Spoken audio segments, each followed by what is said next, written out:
This is Democracy Now!, democracynow.org, The Quarantine Report. I'm Amy Goodman.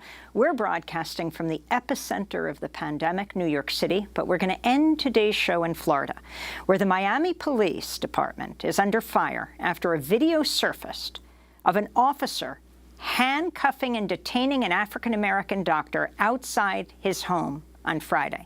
The man, Armin Anderson, was wearing a mask and preparing for a volunteer shift helping protect homeless people from the spread of COVID-19 when a patrol car pulled up to his home. Surveillance video from Dr. Henderson's house shows him loading a van with supplies before the encounter. Dr. Henderson says the police officer handcuffed him after accusing him of littering and then asking for identification, which Henderson did not have on him. The officer was not wearing a mask. Dr. Henderson was. He had to yell to his wife inside their home to present identification before the officer finally released him. On Saturday, Miami Police Chief has ordered an internal investigation into the incident. The officer involved has not been identified. The encounter sparked widespread outrage and comes as African-American men report fears of increased racial profiling when they're following the CDC's suggestion that people wear masks in public. For more, we go to Miami to speak with Dr. Armin Henderson, an internal medicine physician, assistant professor of medicine at the University of Miami, also an organizer with Dream Defenders. He was recently profiled by the Miami Herald. Welcome to Democracy Now!, Dr. Henderson. Tell us in your own words what you were doing on Friday, and then what happened. Yeah, so I was pretty much just putting tents in my car,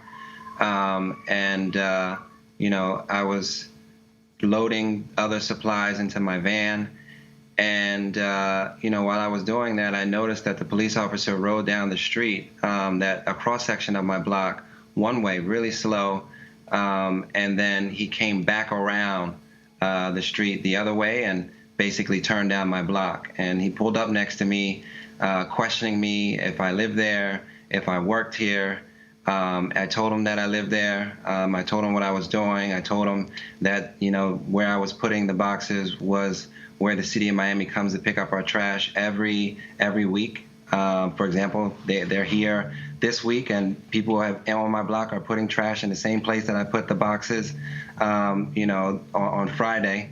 And he just, at some point, he just didn't believe what I was saying, or he thought that I was being disrespectful, and decided to get out of the car and escalate the situation. Once he got out of the car, go ahead. Keep going. Once he got out of the car, you know, he asked me for ID, which I said I didn't have. And, you know, I was trying my best to keep cool during the situation and, you know, remain steadfast on what I was doing, which was to be, you know, at downtown Miami delivering food and tents to homeless individuals that live downtown. And so I pretty much went ahead and continued to do what I was going to do because I didn't know where this encounter was going. And then he just decided to put cuffs on me, basically. Once he put cuffs on me, I called for my wife. She came out and pretty much de-escalated the situation. But even before she came, he was like inches from my face, basically yelling that I should call him Sergeant, I should call him Sir, and with no mask on. He had no gloves on. I could feel his saliva on my lips. It was just a crazy encounter. I mean, this is such a horrific situation. It reminded me so much of Professor Henry Louis Gates of Harvard, who was on his front porch when the police came and challenged him and arrested him, came into his house. So you're wearing a mask. The police officer is not wearing a mask or gloves, and he then handcuffs you. What ultimately led him to release you? So, I mean, I pretty much, while he was in my face, I pretty much kept quiet, and I was just waiting for my wife to come, basically. Once she came outside, she basically, you know, asked why, you know, I was in handcuffs, and she said that we live here, and he said, well, I'm going to need to see some ID. Go get it for me. And so she went in the house, got her ID, showed him that we actually lived here, and at that point, he pretty much just let me go. I mean, this is astounding. Are you satisfied with the police department's response? And then, Dr. Henderson, if you can talk about, I mean, this is why the Miami Herald had profiled you before. I mean, a number of people have done pieces on you. You have been working with the homeless, giving all kinds of mutual aid, and also have been testing them for COVID-19. If you can talk about your work and then what you want of the Miami Police Department. Well, I mean, firstly, I want the officer held accountable. You know, it's no way that you racially profile me and then you arrest me, you detain me, and then during a pandemic where you have no mask on, where hundreds of police officers throughout Miami-Dade County have tested positive, and you're up in my face, spitting on my lips when we're supposed to be practicing social distancing. He just broke a number of protocols. And violated my rights. So firstly, I want him held accountable, and I want an apology as well. But outside of that, I think the bigger picture is that I was going to serve homeless individuals throughout Miami-Dade County that basically, the city has said, and cities across the United States have said the same thing, where we have to shelter in place, we have to socially distance.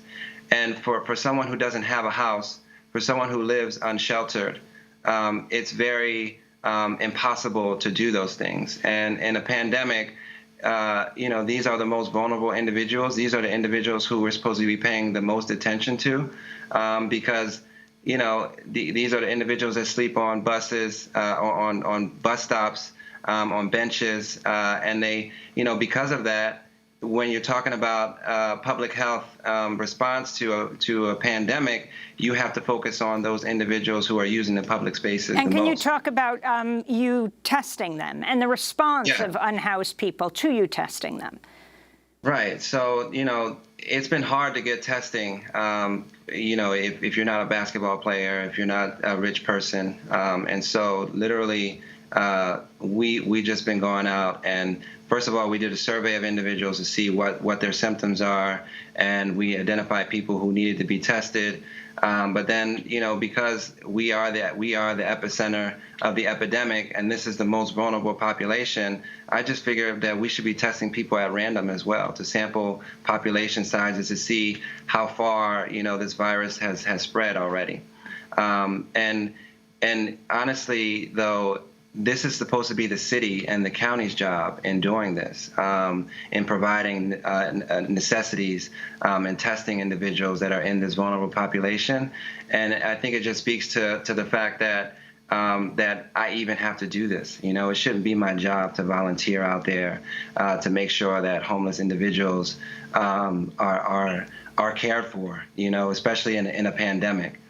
So at the surface, it feels like a feel-good story, but it's really not. Well, Dr. Armand Henderson, I want to ask if you can stay with us for a few more minutes. We're going to continue our conversation about your work with the unhoused and your detention. Dr. Armand Henderson, internal medicine physician, assistant professor of medicine at the University of Miami, handcuffed by the Miami police. I'm Amy Goodman. We'll put part 2 at democracynow.org.